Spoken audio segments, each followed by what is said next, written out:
नमस्कार। Loud India TV और चौथी दुनिया में आपका स्वागत है।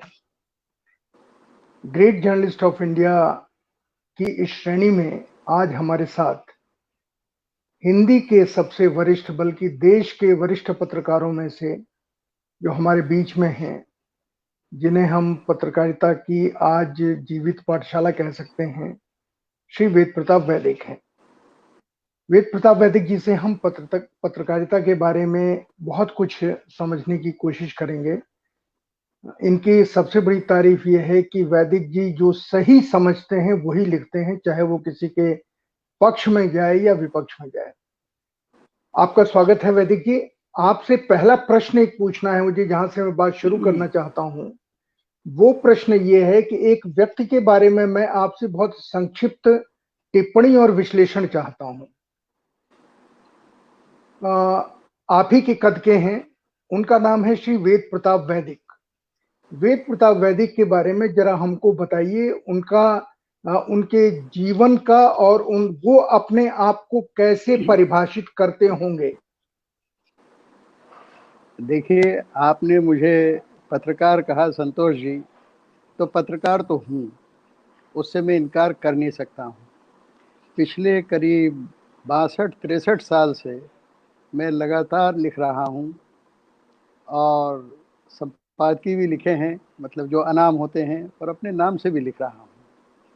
और अखबारों में ही नहीं, पत्रिकाओं में भी लिखता रहा हूँ, साप्ताहिक, पाक्षिक, मासिक, त्रैमासिक, और जो रिसर्च जर्नल्स हैं भारत के भी और विदेशी रिसर्च जर्नल्स, उन सब में भी पिछले 50-55 साल से मैं लिखता रहा हूँ। इसलिए आप मुझे अगर पत्रकार कहें, मुझे स्कॉलर कहें, शोध छात्र कहें, तो उसमें गलत कुछ नहीं है, वो बिल्कुल वास्तविक बात है, तथ्यात्मक है। लेकिन जब लोग मुझे सिर्फ पत्रकार कहते हैं तो मुझे थोड़ा अफसोस होता है कि मेरे बारे में लोगों को गलतफहमी हो जाती है। लोग समझते हैं कि जितना पत्रकार कर सकते हैं या नहीं कर सकते हैं, उतना ही मुझे करना चाहिए, उतना ही मुझे नहीं करना चाहिए। लेकिन पत्रकार बनने के पहले और पत्रकार होने के साथ और बहुत से काम मैं करता हूँ जिनमें मेरी गहरी रुचि है, जैसे कि विदेश नीति पर विचार करना, और सिर्फ विचार करना ही नहीं, उस पर लिखना, और सिर्फ लिखना ही नहीं, उस पर काम भी करना। यानी इस समय भारत के जो पड़ोसी देश हैं, एक बर्मा को छोड़ के सारे देशों के पिछले 50 साल में जितने प्रधानमंत्री, राष्ट्रपति, विदेश मंत्री हुए हैं और विपक्ष के नेता हुए हैं, सबसे मेरा सतत परिचय है। तो लोग पत्रकार होने के नाते कहते हैं कि भाई ऐसा कैसे हो गया। अरे भाई, इसलिए हो गया कि पत्रकार के अलावा भी तो मैं कुछ हूँ।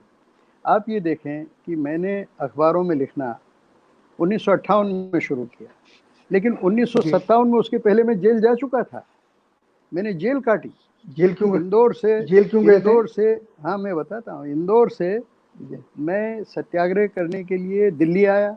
दिल्ली से मैं करनाल गया, करनाल में सत्याग्रह किया, वहाँ गिरफ्तार हुआ, और दूसरे दिन रात को पटियाला जेल में हमको बंद कर दिया। महीने भर तक जेल में बंद रहे। उसके बाद जब पहले ही दिन पेशी हुई तो मैंने कहा कि मैं इस अदालत को नहीं मानता हूँ, मैं पेशी वेशी में जाऊँगा नहीं और कुछ बोलूँगा नहीं अपने बारे में। मैं क्यों आया हूँ यहाँ? क्योंकि हिंदी पर सरदार प्रताप सिंह केरो अत्याचार कर रहे थे, लोगों पे पंजाबी भाषा ज़बरदस्ती थोप रहे थे। तो आर्य समाज ने हिंदी आंदोलन शुरू किया था, उसमें मैं गया था। मैंने कहा मैं किसी अदालत को नहीं मानता हूँ, मैं अपने काम से आया हूँ, अदालत को जो करना है करे। तो जज साहब मेरी बैरक जिसमें मुझे कैद कर रखा था उसके सामने आए और मुझसे कहे कि आज अंग्रेजी में बोले, कोर्ट उठने तक की सज़ा, you are punished till the rising of the court. तो मैंने कहा आपने क्या बोला, मेरे समझ में नहीं आया। तो बोले शाम को 5 बजे तुम्हारी छुट्टी हो जाएगी। तो मैंने कहा अच्छा है। तब मेरी उम्र 12.5 साल के आसपास थी, 12-13 साल।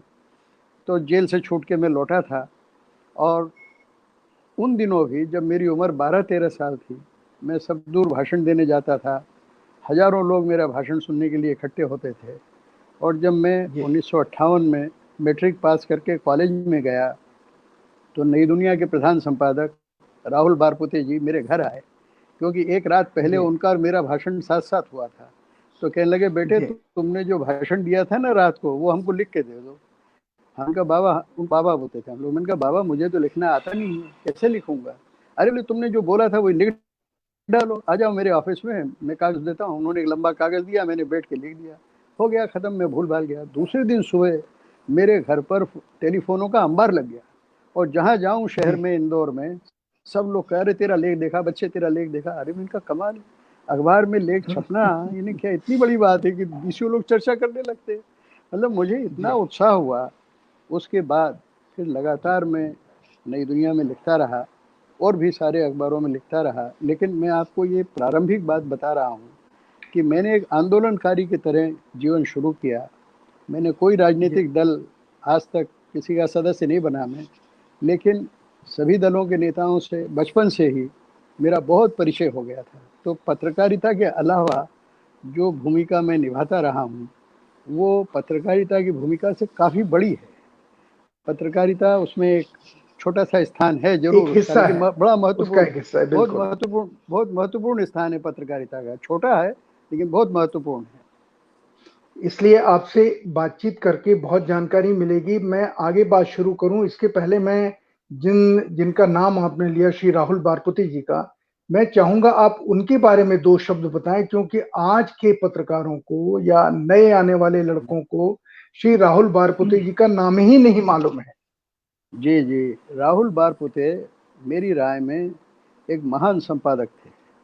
वो बहुत विचारशील व्यक्ति थे, मराठी भाषी थे, लेकिन और बनारस में पढ़े हुए थे, और विचारों से उनका झुकाव वामपंथ की तरफ था। लेकिन वो जी बड़े ही उदार मना थे। मतलब मैं तो एक घनघोर जनसंघी परिवार का बच्चा था। मेरे पिताजी जी अटल जी से भी वो वयोधिक थे, और मेरे घर सारे जनसंघ के नेता, संघ के नेता, हिंदू महासभा के नेता, ये सब मेरे घर पे ठहरा करते थे। इसके जी बावजूद राहुल जी मेरे घर आए सुबह सुबह और आवाज़ लगाई जी कि भाई वेद प्रताप किधर है, इधर आओ। और मुझसे कहा तुम आओ मेरे ऑफिस में, तुमको लेख लिखना पड़ेगा। मतलब कोई इतना बड़ा संपादक, नई दुनिया उस समय हिंदुस्तान का सबसे बढ़िया अखबार माना जाता था, बिल्कुल उसका बिल्कुल संपादक बिल्कुल साइकिल बिल्कुल। चला के मेरे घर आए और मुझसे कहे और मुझे लेख लिखाए। और राहुल बारपुते इतने निष्पक्ष आदमी थे कि आप अगर प्रामाणिक व्यक्ति हैं तो आप नई दुनिया में जो लिखेंगे सो छपेगा। कभी ये नहीं था कि भाई ये वो। और वो अखबार के मालिक कौन थे? लालचंद जी सजलानी, जो कि कांग्रेसमैन से बड़े कांग्रेसमैन थे। उनका सफ़ेद जी धोती कुर्ता और टोपी देख के, 6.25 फुट के और अंग्रेज की तरह गोरे, उनको देख के और लोग जी एकदम सम्मोहित हो जाते थे। ऐसे जी नरेंद्र तिवारी, जो कि क्रांतिकारी थे लेकिन कांग्रेसी थे, उनका अखबार था जी लाभचंद जी सजलानी, नरेंद्र तिवारी का। लेकिन राहुल बारपुते जी, उनको पूरी छूट थी और हमको भी पूरी छूट थी लेखक के तौर पर। राहुल बारपुते संगीत प्रेमी भी बहुत थे। राहुल जी के घर पे जी कुमार गंधर्व जी से हमारी बराबर भेंट होती थी। कुमार जी जब भी देवास से आते थे, उन दिनों फ़ोन चालू हो गए थे, तो कुमार जी फ़ोन कर देते थे राहुल जी को कि भाई मैं आऊँगा बस स्टैंड पे, तो किसी को भेज देना वहाँ। तो राहुल जी मुझे फ़ोन कर देते थे कि कुमार गंधर्व आ रहे हैं, तुम जाके ले आओ उनको। तो मैं तांगे में बिठा के अपनी साइकिल पे जाता था। बिल्कुल। कुमार जी तांगे में बैठते थे, उनके पीछे पीछे मैं चला आता था। फिर तांगे में बिठा के उनको मैं राहुल जी के घर छोड़ देता था। राहुल जी मतलब कितने पवित्र आदमी थे। मतलब कोई उनको लालच में नहीं फंसा सकता।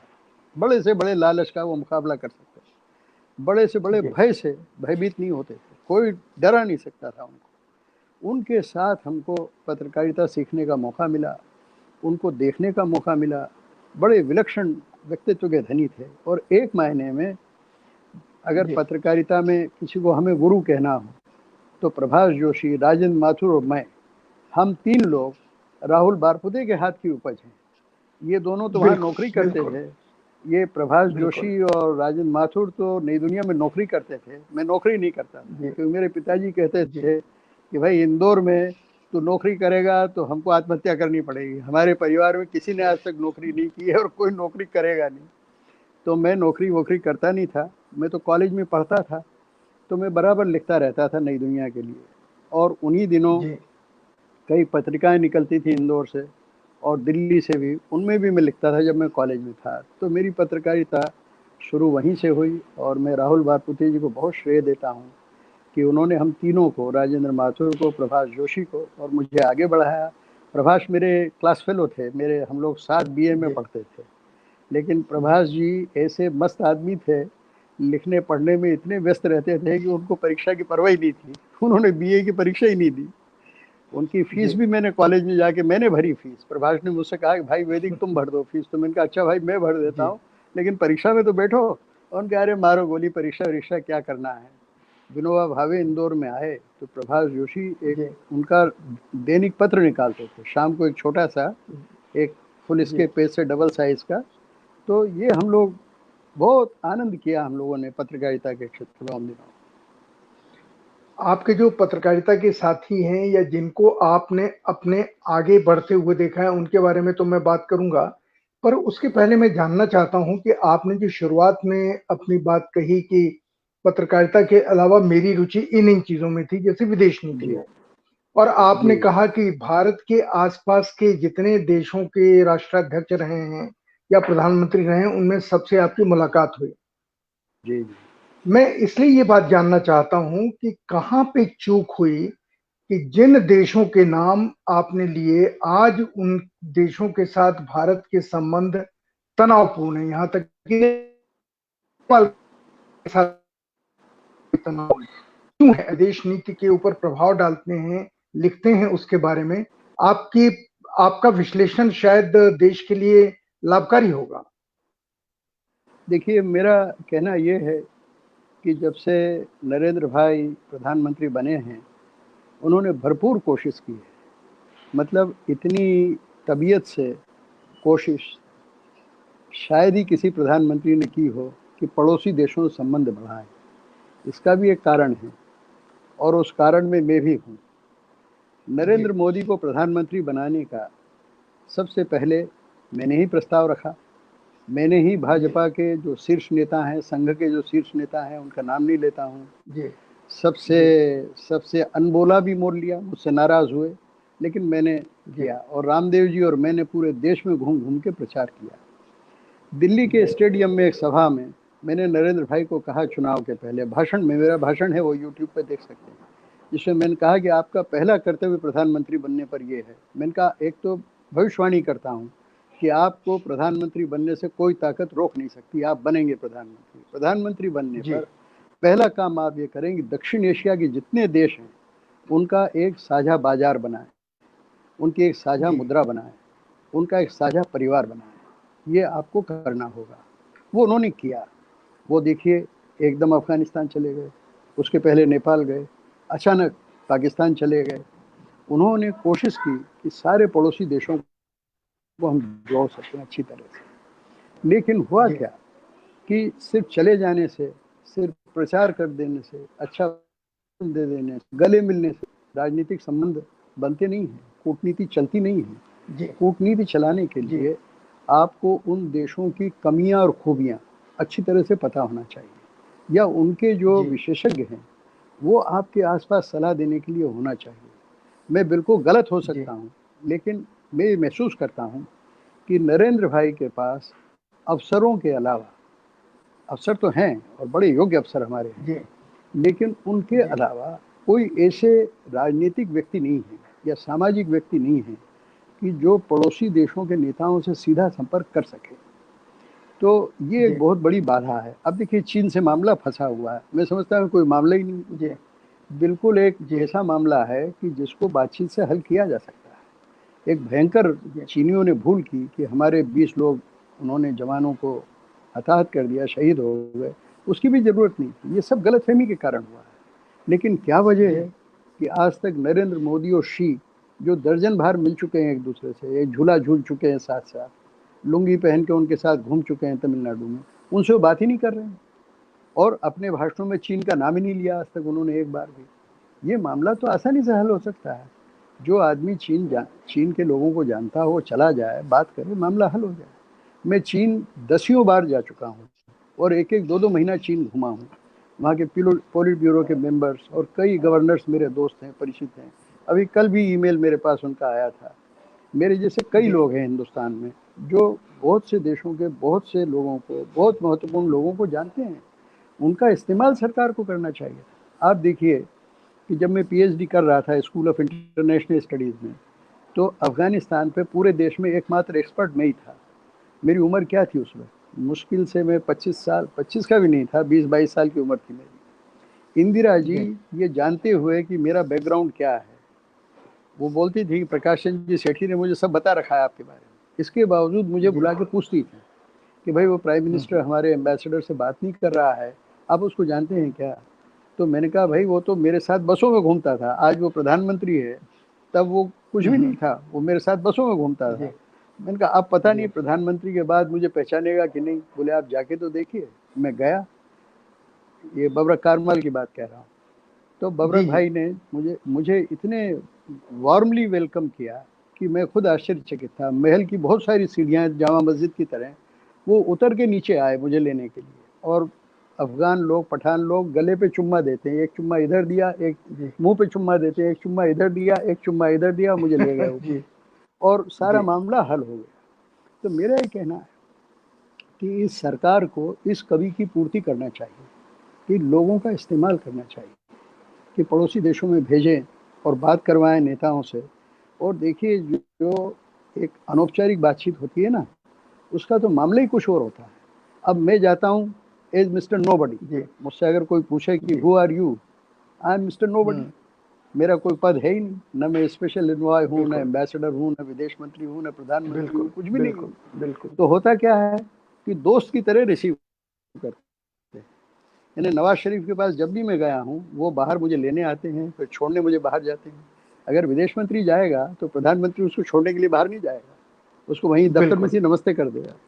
तो मेरा ये बिल्कुल। कहना है कि कूटनीति की सफलता के लिए अनौपचारिक साधनों का इस्तेमाल बहुत जरूरी है, और वो उसमें मुझे अभी कमी मालूम पड़ती है। लेकिन मुझे लगता है कि नरेंद्र भाई इस पर विचार कर रहे हैं, वो सोचेंगे और कोई चीज़ें बनेंगी देश के लिए हमारे।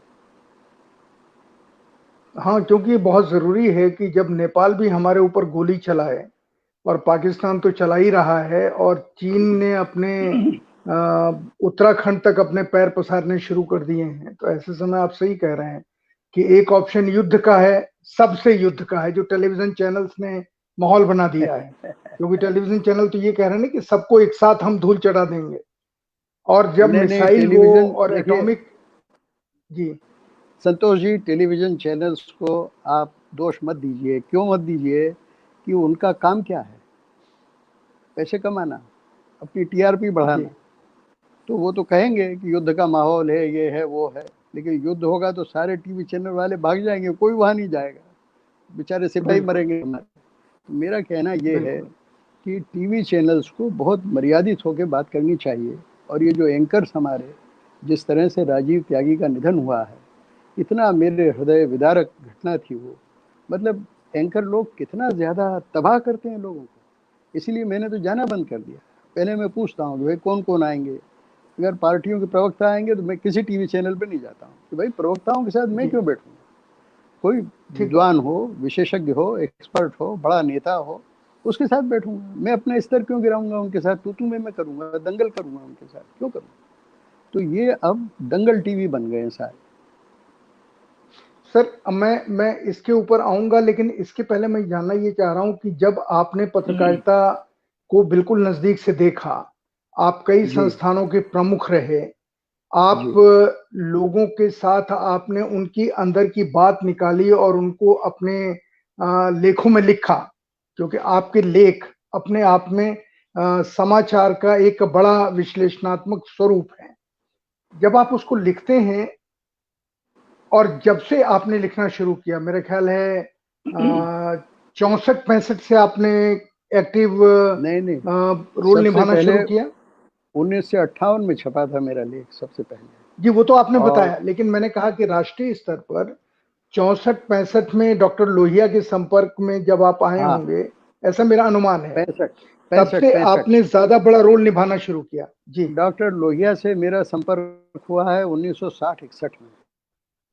जी। अपने कॉलेज का, मैं कॉलेज का नहीं, पूरे शहर का मैं छात्र नेता था। इसलिए देश के सारे बड़े नेताओं को, सभी पार्टियों के मैंने इंदौर शहर में बुलाया, डॉक्टर लोहिया को भी बुलाया था। उसके बाद मेरे संपर्क और बढ़ते गए। लेकिन आपने ठीक कहा बिल्कुल कि मैंने राष्ट्रीय पत्रों में लिखना 1965 से शुरू किया, जब मैं दिल्ली में स्कूल ऑफ इंटरनेशनल स्टडीज़ में पीएचडी करने आया।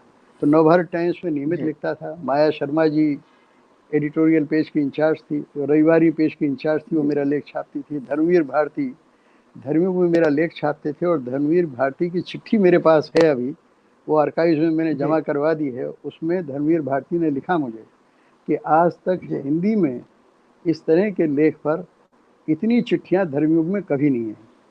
और एक चिट्ठी उनकी मेरे पास है जिसमें उन्होंने लिखा कि पारिश्रमिक आपको मैं 400 रुपये भेज रहा हूँ। यानी आज से 55 साल पहले 400 रुपये कहने लगे, इतना पारिश्रमिक। उन्होंने 2 नाम लिए, वो नाम नहीं लेता हूँ क्योंकि वो मेरे पूज्य हैं, जिनके नाम उन्होंने लिखे थे वो मेरे पूज्य हैं, मैं उनके चरणों की धूल के बराबर भी नहीं। उन्होंने कहा कि इतना बड़ा पारिश्रमिक हमने इन दोनों महान साहित्यकारों को, जो उस समय जीवित थे, कि उनको भी नहीं दिया है। वो मैं उनका नाम नहीं ले रहा हूँ। उन्होंने लिखा मुझे वो पत्र, मेरे पास पोस्ट कार्ड वो अभी तक है। तो मुझे इतनी खुशी हुई कि धर्मयुग में मेरे लेख पर, मतलब भारती जी ने कहा कि मैं कई अंक धर्मयुग में अगर लगातार छापता रहूं तो भी ये चिट्ठियां पूरी नहीं होंगी। इसलिए वो कहते थे कि मैं 25 चिट्ठियों की एक चिट्ठी छापूंगा, जो प्रतिनिधि चिट्ठी छापूंगा। ऐसे धर्मयुग में मेरे एक लेख पर लेख से बड़े पत्र छपा करते थे। तो तभी से मुझे और भी अखबार वालों ने लिखने के लिए कहा, और नवभारत टाइम्स में तो मैंने बहुत लिखा उस जमाने में। जी वैदिक जी, उस समय आपने अपने जीवन में पत्रकारिता को कई बार बदलते शायद देखा है। जी, जब पूरी तरह बदली है, जिसका आप जिक्र कर रहे हैं कि वो अखबार से टेलीविजन के ऊपर केंद्रित हो गई, मैं ये जानना चाह रहा हूं कि ये जो चेहरे बदले हैं पत्रकारिता के, और पत्रकारिता में एम्फेसिस बदला है, उस चीज को आप अच्छा मानते हैं, बुरा मानते हैं? इसके दोनों पक्ष हैं भारती जी। अच्छा इस मायने में है कि अखबारों को पढ़ने वालों की संख्या अब करोड़ों में पहुंच गई है, और अखबार लाखों की संख्या में छपते हैं। जब मैं नवभारत टाइम्स का संपादक था तो 4,30,000 छपता था, और उस समय हम कहते थे कि दिल्ली शहर में जितने अंग्रेजी अखबार छप रहे हैं उन सब से ज्यादा अकेला हिंदी का अखबार छप रहा है। जी, 70 लाख छापते हैं, या और ज्यादा भी छापने की बात कहते हैं। तो अखबारों के पाठकों की संख्या अब करोड़ों में हो गई है। इसलिए पत्रकारिता का स्वरूप बहुत अच्छा हुआ है, बहुत बड़ा हुआ है, बहुत ताकतवर हुआ है। लेकिन एक बात की जो कमी मुझे लगती है कि जैसी गंभीरता पहले हुआ करती थी अखबारों में, वैसी गंभीरता अब जरा कम देखने को मिलती है। यानी मैं देखता हूँ कि पहले जो रिपोर्टर होते थे या समाचार संपादक होते थे, वो बड़ा एक अपनी अपनी पाकीज़गी पर, अपनी पवित्रता पर बड़ा गर्व करते। लेकिन अब मैं देखता हूँ कि कई अखबार सरकार के ज़बरदस्ती विरोध करते रहते हैं, कई अखबार ज़बरदस्ती समर्थन करते रहते हैं, और लोग बल्कि आजकल एक शब्द का इस्तेमाल करते हैं जिससे हंसी आती है सुन के, कि ये जो मीडिया है ये गोदी मीडिया है, ये मोदी की गोदी में बैठा हुआ मीडिया है। लेकिन ये बात ठीक नहीं है। देश में कई पत्रकार हैं कि जो बिल्कुल निष्पक्ष लिखते हैं, उनको कोई डर नहीं है, और नेता भी हैं ऐसे कि जो अपनी बात निष्पक्ष कहते हैं, उनको कोई भय नहीं है। तो भारत में पत्रकारिता बिल्कुल जीवित है, वो किसी के गुलाम नहीं है। लेकिन कुछ अखबारों की मजबूरियां होती हैं, और टीवी चैनल्स की तो बहुत ज़्यादा मजबूरियां होती हैं कि वो पक्षपात करते हैं, इस पक्ष में या उस पक्ष में लिखते रहते हैं। लेकिन पत्रकार वही है जो बिल्कुल निष्पक्ष रहे। यानी सुप्रीम कोर्ट का जज या हाई कोर्ट का जज भी उतना निष्पक्ष नहीं होगा जितना कि एक पत्रकार होगा। और पत्रकार को होना चाहिए। क्यों होना चाहिए? कि पत्रकार को मैं कहता हूँ कि जैसे भगवान के लिए वेदों में क्या शब्द आता है, सहस्र मुख, कि भगवान तुम्हारे 1000 मुख हैं। तुम बोलते हो ना तो लक्ष कर्ण से लोग सुनते हैं, लाखों कान तुम्हारी बातों को सुनते हैं। तो पत्रकार के लिखे हुए और बोले हुए को करोड़ों लोग सुनते हैं। तो हमारी जिम्मेदारी है कि हम जब तक पत्रकार हैं बिल्कुल निष्पक्ष रहें, किसी से भी पक्षधरता करनी नहीं, जो बात पते की है वो हमको लिखना चाहिए, क्योंकि एक जज से भी ज्यादा की जिम्मेदारी है। जज एक फैसला देता है, दो आदमी इधर या उधर हो जाते हैं। एक पत्रकार अगर झूठी बात लिखेगा, गलत बात लिखेगा, तो करोड़ों लोग गुमराह हो जाएंगे। पत्रकार की जिम्मेदारी मैं समझता हूँ कि किसी प्रधानमंत्री से, किसी राष्ट्रपति से, किसी मुख्यमंत्री से, किसी न्यायाधीश से कहीं ज्यादा होती है, क्योंकि पत्रकारिता राजनीति की तरह नहीं है। पत्रकारिता एक 24 घंटे का काम है। पत्रकारिता अगर कोई पत्रकार गलती करे, अप्रामाणिक बात लिखे, पक्षपात करे, तो उसका असर भारतीय लोकतंत्र पर बहुत बुरा हो सकता है। कई बार ऐसा हुआ है। लेकिन मुझे भारत की पत्रकारिता पर बड़ा गर्व है कि हमारे यहाँ एक से एक लोग हुए हैं बिल्कुल निष्पक्ष लिखने वाले। आपातकाल के दिनों में भी मैंने देखा है, मैं नवभारत टाइम्स में था आपातकाल के दिनों में। उन दिनों ये हुआ कि जिस दिन आपातकाल लागू हुआ मैं इंदौर में था। बल्कि आपको मजे की बात सुना दूं, बातचीत हो रही है तो उसका संदर्भ देना कोई अनुचित नहीं है। जैसे ही आपातकाल लागू हुआ 26 जून के सुबह, मैं सुदर्शन जी, कौन सुदर्शन जी, जो राष्ट्रीय स्वयंसेवक संघ के सरसंघचालक बने बाद, वो संघचालक, वो मेरे परम मित्र थे, बड़े दोस्त थे। वो मेरे पास आके रहा भी करते थे, हॉस्टल में रहते थे मेरे साथ, कई बार मेरे घर पे भी रहे। वो इंदौर के थे तो मेरी बहुत दोस्ती थी।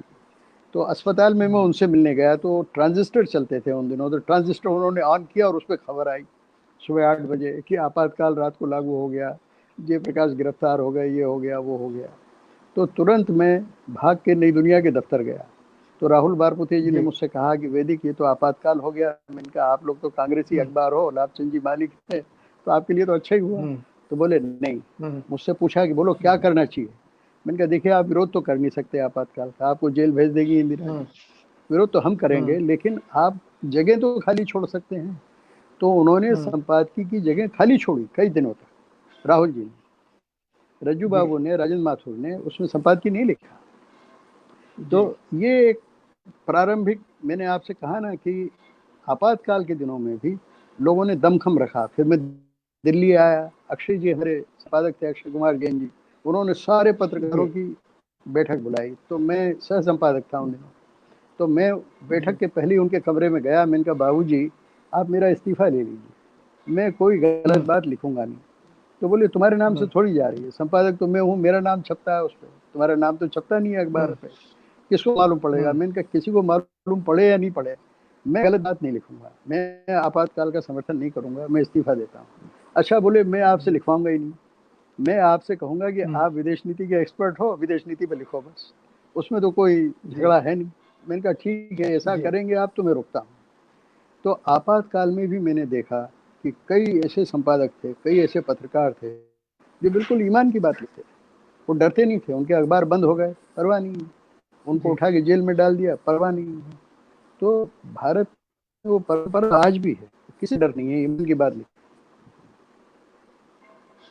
वैसे कि जब आप नवभारत टाइम्स के संपादक थे या जब आप पीटीआई के संपादक थे, तो आपके ऊपर कभी सरकार की तरफ से या निहित स्वार्थों की तरफ से कुछ दबाव आए कि इस तरह की खबरों को थोड़ा टोन डाउन कीजिए या इस तरह की खबरें थोड़ी चला दीजिए, मित्रता के अलावा?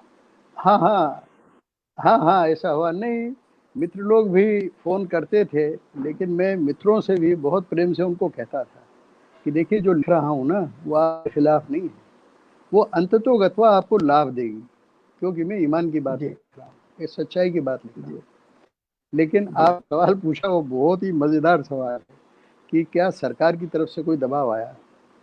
मेरी पत्रकार होने के अलावा इतने संपर्क थे सरकार के सभी लोगों से और विपक्ष के लोगों से कि किसी की हिम्मत नहीं थी कि मुझे फोन करके कहे कि हमारे पक्ष में लिखो या हमारे विपक्ष में लिखो। लेकिन वो फोन करते थे अखबार के मालिक, अखबार का मालिक भी इतना खाने के लिए बुलाएगा, इधर उधर की 20 बातें करेगा, फिर धीरे से कहेगा कि चौधरी चरण सिंह जी की सरकार है, तो आप चौधरी चरण सिंह जी तो मेरे घर पे ठहरते थे, इंदौर जाते थे, पिताजी वो दोनों आर्य समाजी, दोनों की बड़ी दोस्ती थी और मेरी भी राजनारायण जी जी की वजह से गहरी दोस्ती थी। लेकिन मुझे जी वो इनडायरेक्टली कहते थे घुमा फिरा के, बोले वो चरण सिंह जी के विरुद्ध कुछ लिखा गया है, तो किसने लिखा है जी आप जरा देख लें। मैंने कहा ठीक है मैं देख लूंगा। अब क्या करें, मालिक के सामने ज्यादा फालतू बहस करने की जरूरत नहीं है, देख लूंगा जो लिया सुन लिया। तो ऐसा, जी जब मैं पीटीआई में एडिटर था ना, तो आप ये देखिए कि राजीव गांधी की कभी हिम्मत नहीं पड़ी कि, राजीव गांधी मुझे बहुत जानते थे, कभी हिम्मत नहीं पड़ी कि मुझे फोन करके कहेंगे वैदिक जी ऐसा क्यों लिख रहे हैं। जब ये बोफर्स का मामला सारी दुनिया जी को सबसे पहले मैंने बताया, हमारी जो जी महिला मित्र थी चित्रा सुब्रमण्यम, उसने जी जिनीवा से वो खबर मुझे भेजी और जी रात को शायद 10 बजे वो खबर आई। तो हमारे जो न्यूज़ एडिटर थे उन्होंने मुझे फ़ोन किया घर पे कि क्या करें। मैंने कहा एकदम छापो। चित्रा सुब्रमण्यम से मेरी बात हुई है, वो जब मेरे घर आई मैंने कहा भाई जो भी ईमानदारी की खबर है प्रमाण, उसको हम रोकेंगे नहीं, छापो। दूसरे दिन जो जी प्रधानमंत्री के ये थे प्रेस सचिव, गुरुकुल के पढ़े हुए, क्या नाम उनका, आपको नाम याद होगा, उनके भाई भी मेरे साथ पीटी में काम करते थे, वो कर्नाटक के थे, शारदा प्रसाद जी, शादाब सर शारदा जी प्रसाद जी, जी शारदा प्रसाद जी फोन जी आया मुझे। तो वो, हाँ हाँ शारदा प्रसाद जी, उनके भाई, छोटे भाई हमारे पीटीआई का फीचर सर्विस देखते थे, दोनों गुरुकुल में पढ़े हुए थे, जी आर्य समाजी थे। तो शारदा प्रसाद जी मुझे एक बड़े भाई के नाते उन्होंने मुझे फ़ोन किया, ऑफिसर के नाते नहीं, बड़े भाई के। बोले बोफर्स का क्या है। मैंने कहा शारदा प्रसाद जी एकदम प्रामाणिक खबर है, उस लड़की से मैंने कहा है कि मल्लिना का ये वाक्य अपने सिर पे लिख के रखो, ना मूलम लिखते किंचित, बिना प्रमाण के बात लिखे नहीं, ये सारे प्रमाण उसने भेज रखे हैं। तो खबर में कोई बुराई जी नहीं है। तो पूरे हिंदुस्तान में तहलका मच गया उस खबर से।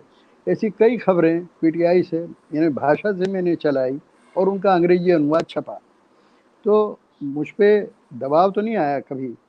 एक बार एक सूचना मंत्री, उनका नाम नहीं बोलूंगा, प्रिय मित्र थे, तो उन्होंने मुझे फ़ोन किया मतलब मंत्रालय से कि बोले, मध्य प्रदेश के ही, हैं, नहीं नहीं मध्य केंद्र, प्रदेश के ही रहने केंद्र, वाले। नहीं मध्य प्रदेश हाँ के नहीं मतलब थे, राजीव जी के दिल्ली के थे। जमाने में ना। नाम नाम नहीं बोलूंगा मैं, अच्छे मित्र थे बहुत, मेरे प्रेमी थे वो। उन्होंने मुझे फ़ोन किया, बोले आई वैदिक होप कि जी विद्या बाबू भाई नहीं आप, थे। नहीं, अच्छा तो उनका निधन भी 8-10 साल पहले हो गया।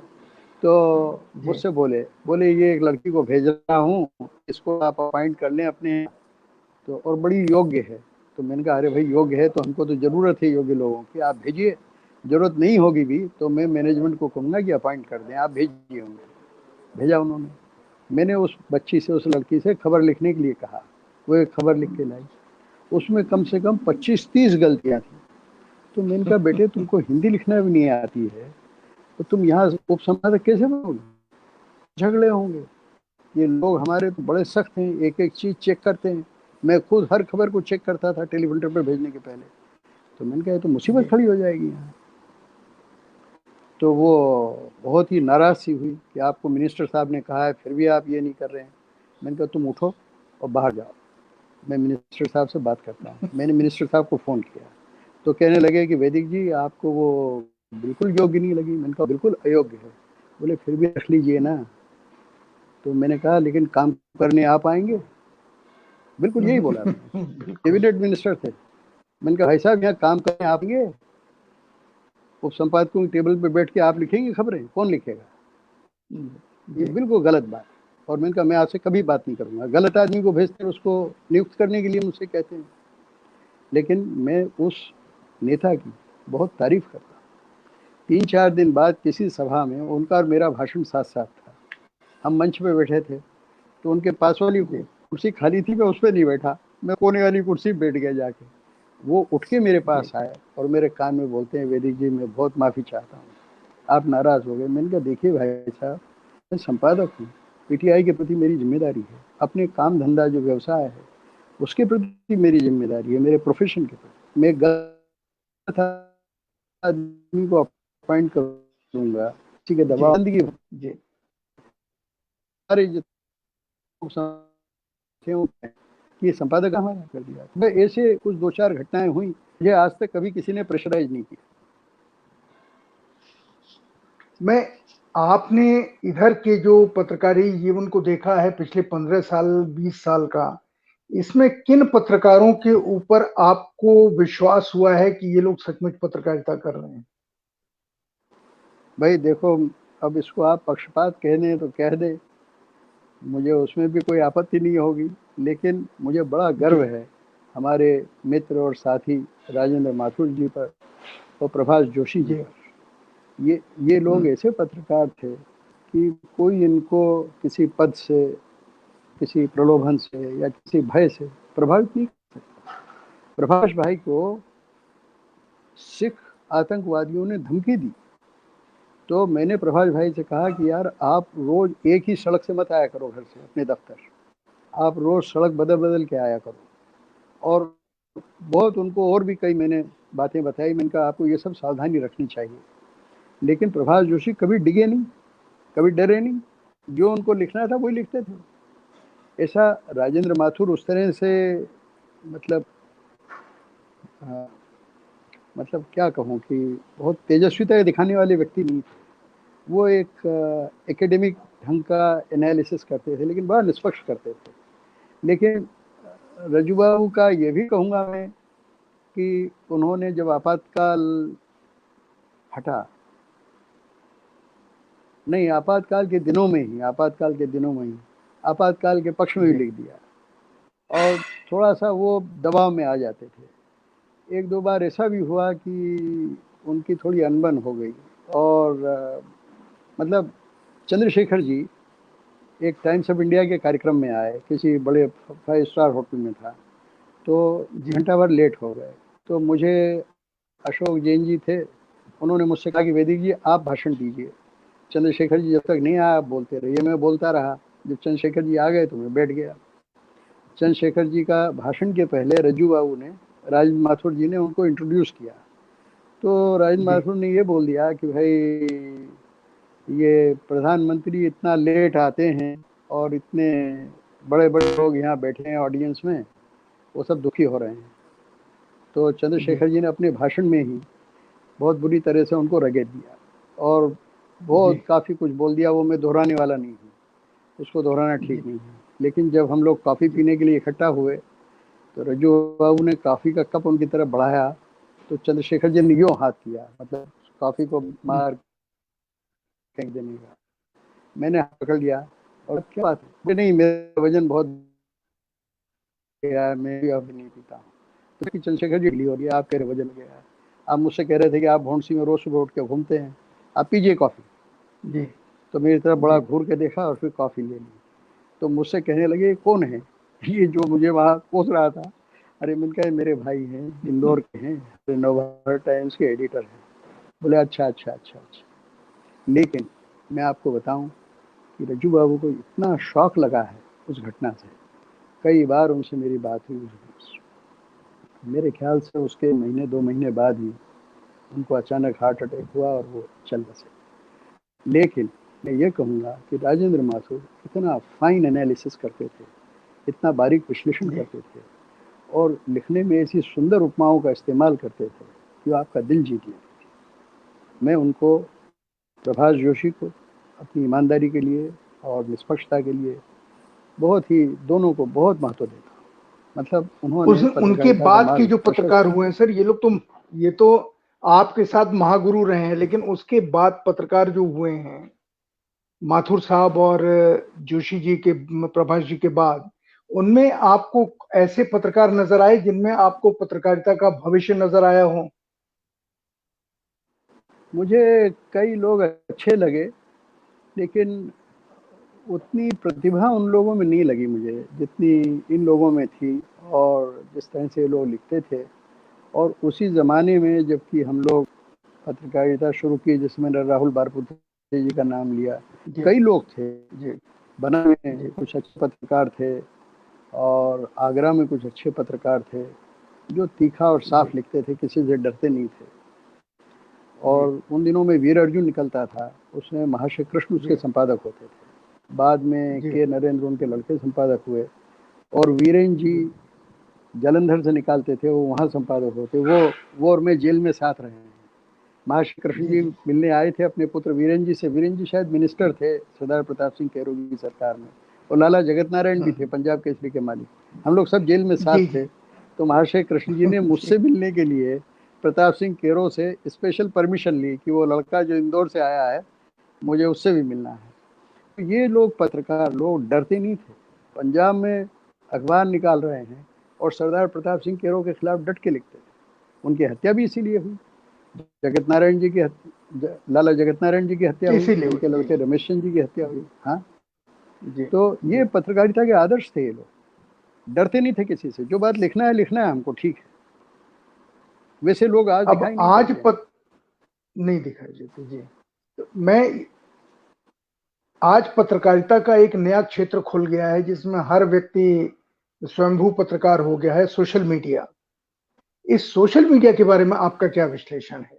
ये देश को पत्रकारिता का कर्तव्य निभाते हुए आप इसमें देख रहे हैं, या इस सोशल मीडिया को आप ये मान रहे हैं कि ये पत्रकारिता के बुनियादी उसूल के खिलाफ है? मेरा ख्याल है इंटरनेट की कोई प्रॉब्लम हुई है वैदिक जी के यहाँ। मेरी आवाज आ रही है सर? इसको मैं करता हूँ। हाँ, आपकी आवाज तो आ रही है, लेकिन वो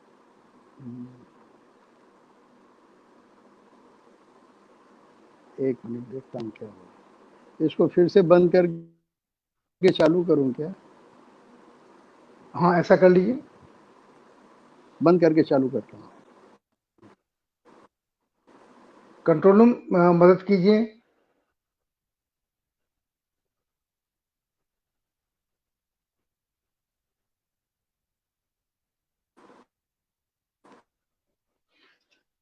यही होता है कि आज के जमाने में इंटरनेट जीवन का इतना अभिन्न अंग हो गया है, कोई भी काम इंटरनेट के बिना नहीं हो पाता। और अगर डर कभी लगता है कि अगर यही स्थिति कभी बैंक के बीच में हुई तो सरकार को सबसे ज्यादा ध्यान इस डिजिटल कनेक्शन के ऊपर देना चाहिए कि इसमें कहीं कोई मिसकनेक्शन होता है। इसी में आप देखिए हैकिंग हो रही है। मैं अपना बताऊं, मैं शिकायत कर चुका हूं साइबर सेल में। मेरे मेरे अकाउंट हैक हो गए हैं, मेरा ट्विटर दो बार हैक हो गया। अब मेरी बाकी अकाउंट हैक होने की कोशिश हो रही है। आज ही मैंने कहा कि सब डिलीट कर दो, हम इस प्लेटफॉर्म से ही आउट होते हैं। लेकिन इतनी इम्पोर्टेंट बात श्री वेद प्रताप वैदिक जी बता रहे थे हम लोगों को, और हम उनकी आवाज तो सुन सकते हैं लेकिन शायद चेहरा देखने में कुछ दिक्कत आ रही है। मेरी आवाज आ रही हो तो आप बोलना ही जारी रखें।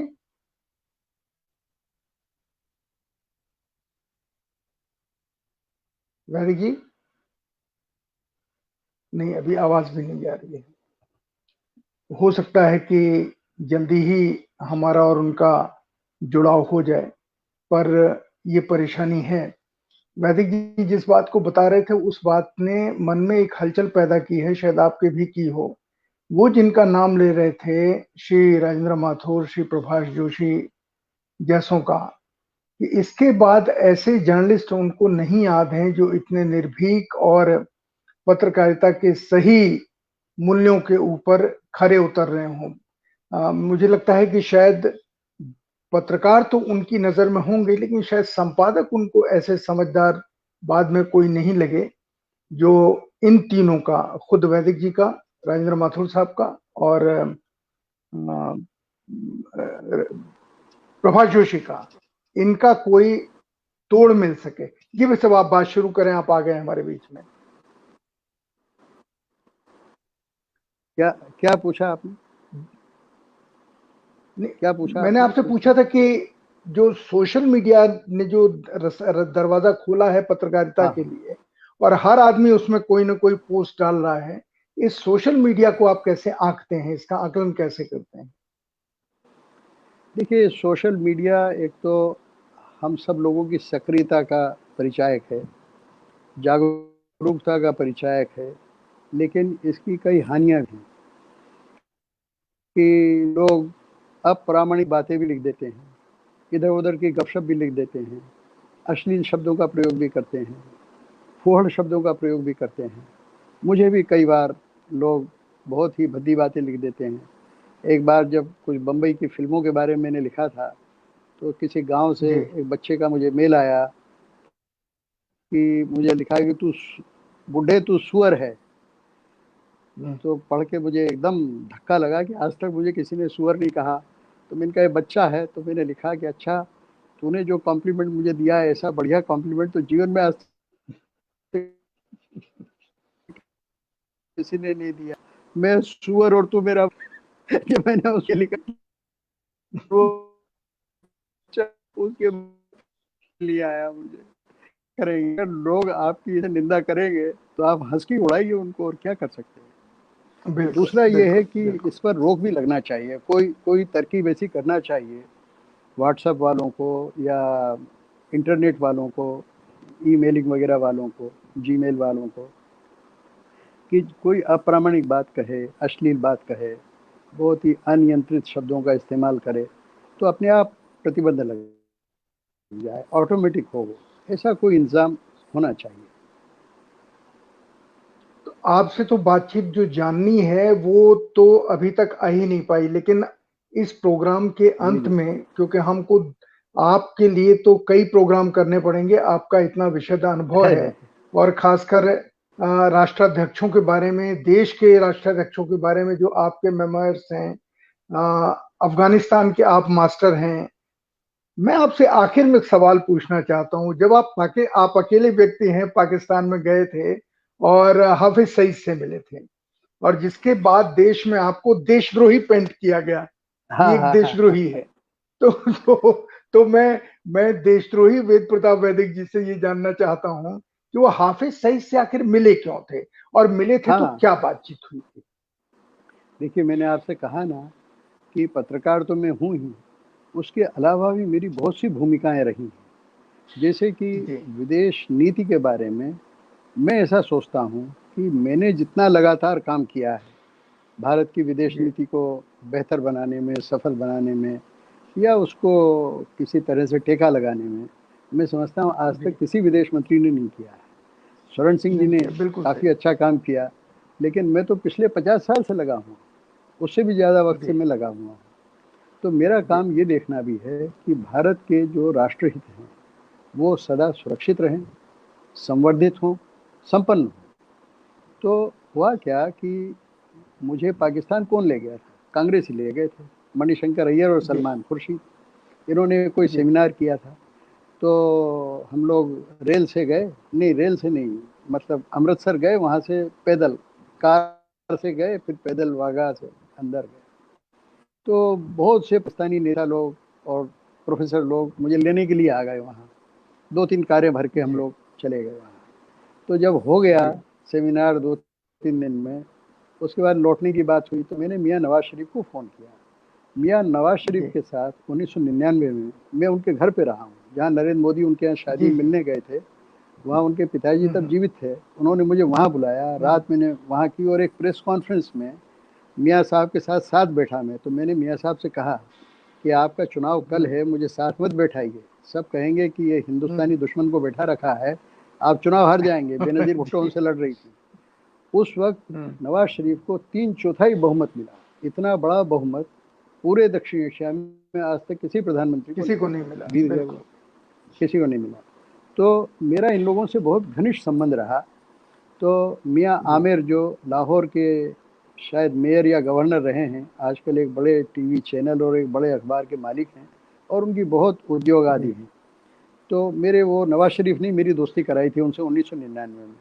तो अब जब भी पाकिस्तान जाता हूँ मुझे होटल में नहीं ठहरने देते हैं, वो मुझे अपने जी घर में ही ठहराते हैं, अपने गेस्ट हाउस में ठहराते हैं। तो आखिरी दिन जब मैं लौट के आया मियाँ नवाज शरीफ से सब लोगों से मिल के, तो नहीं हुआ क्या कि मियाँ नवाज शरीफ गए थे मक्का मदीना। तो मियाँ साहब ने जी मुझे मैसेज भेजा कि आप तब तक भारत मत जाइए जब तक मैं नहीं आ जाता हूँ, आपसे मिलने की मेरी बड़ी इच्छा है। तो मैं मिला, जी उन्होंने नरेंद्र भाई के बारे में मुझसे बहुत सारी बातें पूछी, मैंने सब बताई। मैंने कहा बहुत अच्छा रहेगा, इतना इनिशिएटिव और किसी प्रधानमंत्री ने आज तक नहीं लिया है जितना नरेंद्र भाई लेंगे। हमारी बात भी हम्म हुई है, वो बहुत बढ़िया काम करेंगे, आप प्रेमपूर्ण संबंध बनाइए, कश्मीर का मसला भी हल करेंगे, बॉर्डर पे जो थोड़ा बहुत मसला है वो भी हल कर लेंगे, सब चीज़ें ठीक हो जाएंगी। तो बहुत ही एक रचनात्मक बातचीत हुई। फिर वहाँ रोज मुझे टीवी चैनल इंटरव्यू करते हैं पाकिस्तान के, अभी भी करते रहते हैं, हफ्ते में एक आध बार कोई न कोई चैनल करता है। तो मैंने क्या कहा, नवाज शरीफ मक्का मदीना थे, उतने में फौज ने आतंकवादियों पे हमला कर दिया और 10,000 लोगों को गिरफ्तार कर लिया। कहाँ गिरफ्तार किया? अफगानिस्तान की सीमा पे, पख्तून इलाके में, पख्तून खैरख्वा इलाका जो इलाका है ना, वहाँ पख्तूनख्वा में कर लिया गिरफ्तार। हाँ, फाटा भी और आसपास का भी सारा इलाका। तो टीवी चैनल वालों ने मुझसे पूछा कि आपकी क्या राय है। मैंने कहा आपकी फौज ने बहुत बहादुरी का काम किया है, आतंकवादियों को पकड़ा है और मारा है, मैं उसको एक हाथ से सलाम करता हूँ, लेकिन मेरी इच्छा है कि फौज आपकी कुछ ऐसा कर दिखाए कि मैं दोनों हाथ से उसको प्रणाम करूँ। तो बोले ये क्या, इसका क्या मतलब हुआ? मैंने कहा उसका मतलब ये हुआ कि जो अफगानिस्तान को तंग करते हैं और आपको जो तंग करते हैं, उन टेररिस्ट को तो आपने मारा, लेकिन जो हमको तंग करते हैं उनका क्या है? उनको कब संभालेंगे आप? उनको कब ठीक करेंगे आप? जिस दिन उनको ठीक करना शुरू करेंगे उस दिन आपकी फौज को मैं दोनों हाथ से प्रणाम करूंगा कि आप बहुत ठीक काम कर रहे हैं। ये बात मैंने बोल दी। लोगों को बुरी भी लगी, अच्छी भी लगी होगी। कुछ लोग जो शांति पसंद हैं, दोनों देशों के बीच अच्छा संबंध चाहते हैं।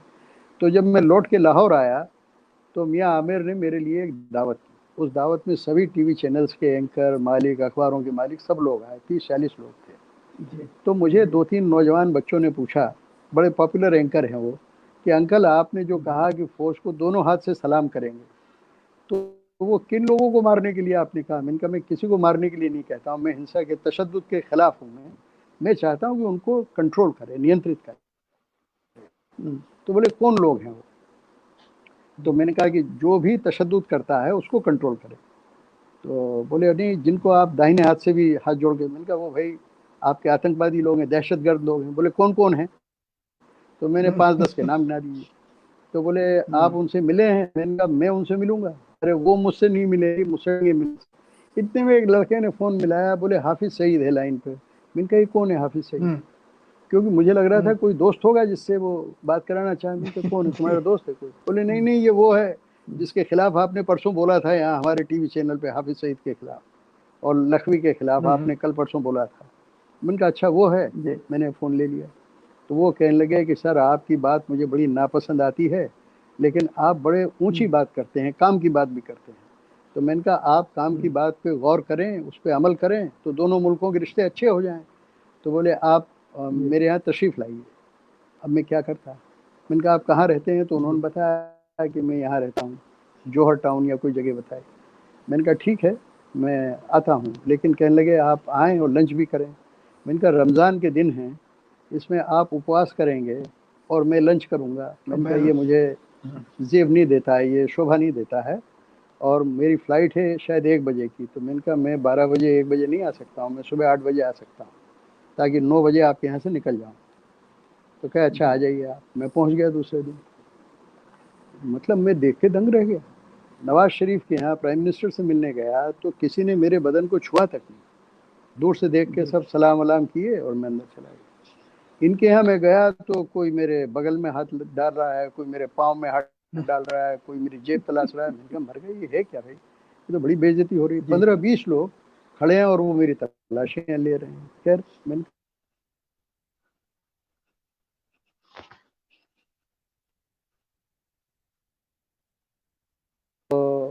वो आए हाफिज सईद जैसे ही आए तो मैं उठ के खड़ा हुआ। मैंने कहा नमस्ते। उसने मुझे सलाम किया तो मैंने कहा नमस्ते। तो इतने मैंने पीछे देखा, पीछे एक आदमी मेरे बंदूक लिए खड़ा हुआ है। मैंने यूँ खिड़की में देखा तो खिड़की में मेरे पे निशान लगा। मैंने कहा यार गजब है, मैं कोई बूढ़ा आदमी, उससे तो 20 साल बड़ा होऊंगा उम्र में। मैंने कहा यार ये क्या कर रखा है इसमें। खैर बातचीत शुरू हुई। बातचीत में आपको कहता हूँ कि मैंने जो कुछ नवा उससे पूछा हाफिज सईद से, वो सब भास्कर में मैंने जितना लिख सकता था उतना टेक्स्ट, उतना याद रहा उतना टेक्स्ट लिखा है। मोटी बात आपको ये बताता हूँ कि उसको मैंने एक ही बात कही। वो आखिर में पस्त होकर उसने मुझसे कहा कि आप विश्वास करें, मैंने बम्बई के लोगों के मरने मारने में मेरा कोई ये नहीं है। मैंने कहा देखो आप मुझे भी विश्वास करा सकते हो, आपकी अदालत को विश्वास करा सकते हो, आपकी सरकार को विश्वास करा सकते हो, लेकिन आप ये कहते हो कि आप जिहादी हो। जिहादी का मतलब क्या होता है? एक जिहाद असगरी होता है और एक जिहाद, दो तरह के जिहाद होते हैं। एक तो होता है कि जो काफिरों को मारने वाला जिहाद, और एक जिहादी होता है जो काम, क्रोध, मद, लोभ, मोह पर काबू करे, नियंत्रण पाए, वो जिहादी होता है। मैंने कहा आप जिहादी हो, मैं आपसे पूछता हूँ कि यहाँ सरकार को जवाब दे दोगे, पत्रकारों को जवाब दे दोगे, अल्लाह को क्या जवाब दोगे? उनसे कौन सी बात छिपी हुई है? और मैंने कहा आप तो, आपकी जुबान तो ऐसी लगती है कि आप हिंदुस्तान में पैदा हुए हैं। बोले हाँ, मेरी माँ हिंदुस्तान में हमला हुई थी, मतलब गर्भवती हुई थी, और सियालकोट में आके मुझे जन्म दिया था। तो मैंने कहा यार, जो आपकी मातृभूमि है, जो आपकी मदरलैंड है, उसके लिए आपका कोई फर्ज नहीं है। आपकी असली मातृभूमि तो भारत है, वहाँ के लोगों को आप मारते हैं। मतलब वो इतना पशेमान हो गया, इतना मतलब परेशान सा हो गया। मैंने उसको बहुत से बुद्ध के उदाहरण दिए, वाल्मीकि का उदाहरण दिया। मैंने कहा कि आदमी गलत रास्ते पे चला जाता है, लेकिन ठीक रास्ते पर लौट सकता है। मैंने कहा वाल्मीकि ऋषि बन गए थे, और वो जो अंगुली माल था वो अंगुलियां काट देता था। भगवान बुद्ध उसके यहाँ गए तो लोगों ने कहा कि आपकी गर्दन काट देगा, लेकिन अंगुली माल उनका शिष्य बन गया, वो ऋषि बन गया। मैंने कहा आप भी बड़े आदमी बन सकते हो। ये तशद्दुद छोड़ो, हिंसा छोड़ो, भारत से प्रेम की बात करो। उसका असर हुआ। चलते वक्त मुझे छोड़ने आया, मेरी कार उसने करीब आधा फरलांग दूर रुकवा दी थी कि मैं कार में कोई बम बम लेके मारने के लिए ना आया हूँ। वो मुझे छोड़ने आया वहाँ, फिर मुझसे कहने लगा कि आपका आशीर्वाद रहा तो मैं हिंदुस्तान आऊँगा, हिंदुस्तान की जनता के सामने बोलूँगा कि मैं कितना दूध का धुला हुआ हूँ। मैंने कहा आपकी बात पे कोई भरोसा नहीं करेगा। मैंने कहा पहले ये दहशतगर्दी बंद कराइए, तब आप आइए हिंदुस्तान, तब हम आपका स्वागत करेंगे। पहले दहशतगर्दी के खिलाफ बोलिए आप। ये रहा। यहाँ फिर रजत शर्मा ने मुझे इंटरव्यू किया, उन्होंने पूछा तो मेरे पास छिपाने के लिए तो कोई बात थी नहीं, सब बात खुली थी जिस से मिला। और ये कोई पहला आदमी नहीं है, इसके पहले लाल डेंगा अक्सर मेरे घर आया करते थे। लाल डेंगा को जब राजीव गांधी ने डिसमिस किया तो एजोल से उन्होंने मुझे फ़ोन किया कि मैं इस प्रधानमंत्री को ठिकाने लगाऊंगा, और वो एजोल से सीधे उड़ के फ्लाइट लेके पीटीआई ऑफिस आ गए मेरे पास। 2 घंटे राजीव गांधी को गालियां बकते रहे और बोले मैं इसकी हत्या करूंगा। तो मैं चुपचाप सुनता रहा। जब मुझे खाने के लिए अशोक होटल ले गए तो लाल डेंगा को मैंने कहा यार मिजोरम कोई राज्य है, जरा सा जिला है, आप उसके मेयर हो, चीफ मिनिस्टर भी नहीं हो, आपको डिसमिस कर दिया। अरे आप तो भारत आओ, यहाँ आप बड़े से बड़े पद पे रह सकते हो। आपको माओ से तुंग रिसीव करता है, आपको अयूब खान रिसीव करता है, आप इतने बड़े आदमी हो। राजीव गांधी तो बच्चा है आपका, उसको गाली बकते हो आप, वो बहुत भला लड़का है, उससे मिलिए जाके। तो उसका गुस्सा ठंडा हो गया और लाल डेंगा यहीं रहने लगा दिल्ली में। यहीं बेचारे को कैंसर हो गया था, मेरे घर आए उस दिन। वीपी सिंह तब प्रधानमंत्री थे। वीपी सिंह जी को मैंने फ़ोन किया, वीपी सिंह जी ने उनके लिए तुरंत टिकट बनवाया, उनके लिए वहाँ स्लोन केटरिंग में न्यूयॉर्क में रिजर्वेशन करवाया, वहाँ इलाज के लिए वो गए। तो ऐसे कई जो आतंकवादी रहे, हथियार चलाने वाले लोग रहे, ऐसे कई लोगों से मेरा संपर्क रहा है, और उनको मैंने कोशिश की है कि भारत का पक्षधर बनाऊं। और मैं कभी डरता नहीं हूँ। मुझे उस वक्त लाहौर में कई पत्रकारों ने कहा, बोले उसके घर आप जाएंगे, हो सकता है आपको किडनैप कर ले, उस पर एक $60,000 का इनाम है अमेरिकन का, शायद बम मार दें। उन्होंने आपके फ़ोन को टेप किया हो। मैंने कहा मार दें तो मार दें, मर जाएंगे तो मर जाएंगे, जो हमने प्राण जाए पर वचन न जाए, हमने बोल दिया कि हम आएंगे तो हम जाएंगे। मैं चला गया। अब यहाँ पर लोगों ने, जैसा आपने कहा कि दुनिया भर की बातें कह दी। हमारे राहुल गांधी जी ने मेरे लिए कहा कि हमको पक्का मालूम है कि वो आरएसएस के आदमी हैं। तो मैंने कहा अभी ये बच्चा है, इसको ज़्यादा पता नहीं है। लोग, जब मैं पहली बार जब पाकिस्तान गया तो वहाँ अखबारों में छपा था कि मैं इंदिरा गांधी का आदमी हूँ और सारे देश में घूम रहा से खुल के बात कर रहा हूँ। और मेरी पत्नी हमेशा कहती है कि वो मैं उनका आदमी हूँ। अभी राहुल को कौन समझाए कि मैं किसका आदमी हूँ? ये कहता है कि मैं आरएसएस का आदमी हूँ। तो लोग कई मतलब बेअकल की बात, बेसिर पैर की बातें उस वक्त करते रहे, लेकिन मैं कभी डरा नहीं किसी से। क्योंकि जो लोग मुझे देशद्रोही कहते हैं, भाई उनका क्या रिकॉर्ड है, क्या उन्होंने किया है देश के लिए? मैंने पिछले 70-75 साल में कभी कोई ऐसा काम नहीं किया कि कभी मुझे लज्जा अनुभव हो या जिसको मैं छुपाने की कोशिश करूं। बिल्कुल मेरा जीवन तो एक खुली किताब की तरह रहा है, सब लोग जानते हैं, बिल्कुल सारे देशों के लोग जानते हैं। अब जैसे केपी ओली प्रचंड कम्युनिस्ट हैं, लेकिन जब ये दोनों पहली बार यहाँ आए तो दोनों ने मुझे भोजन के लिए बुलाया और मुझसे कहते रहे कि नवभारत टाइम्स में हमारे खिलाफ आप इतना क्यों लिखते थे उस जमाने में। मैंने कहा मैं आपके खिलाफ बिल्कुल नहीं हूँ, आप गरीबों के लिए काम करते हैं, आपकी विचारधारा से मैं सहमत हूँ, आपके काम से मैं सहमत हूँ, लेकिन आप जो भारत के खिलाफ बोलते हैं और जो हिंसा फैलाते हैं मैं उसके खिलाफ लिखता हूँ, आपके खिलाफ बिल्कुल नहीं है। आप लोग ठीक से काम करें तो मैं आपकी तारीफ करूँगा, आपके साथ रहूँगा। ये मेरा एक दृष्टिकोण रहता है। इसीलिए आप वेद प्रताप वैदिक हैं और सारे देश के पत्रकार आपकी इज्जत करते हैं, आपके लिखे को पढ़ते हैं। जनता भी पढ़ती है, पर चूंकि आज मैं ग्रेट जर्नलिस्ट ऑफ इंडिया वाली सीरीज में हूं, इसलिए आपसे मैं पत्रकारिता से जुड़े बहुत सारे सवाल और पूछना चाह रहा था, पर वक्त समाप्त हो गया। लेकिन ये आपसे वादा चाहता हूं कि आपके पास खजाना है यादों का, खासकर उन लोगों से जिन्होंने देश के ऊपर असर डाला। कोई भी प्रधानमंत्री रहा हो, चाहे अड़ोस पड़ोस का रहा हो, उनके भी कदमों का असर पड़ा पाकिस्तान के। अब नवाज शरीफ साहब के बारे में बहुत सारी बातें हमें जाननी चाहिए। नहीं, आप हमें देखिए प्रचंड बेनजीर भुट्टो जो हैं, जी दुबई में मेरा लड़का जी रहता था, तो जी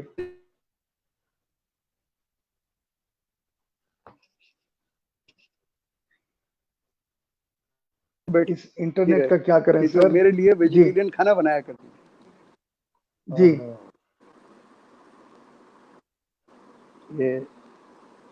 ये फिर से लगाऊं या छोड़ें? लगाऊं, सर, फिर से अगली बार लगाऊं? करेंगे इसको, फिर अगली बार करेंगे, हाँ बहुत समय हो गया। अगली बार करेंगे। बहुत अच्छा तो संतोष मैं जी, आप आपकी वजह से बड़ी जी पुरानी बातें याद आई मुझे।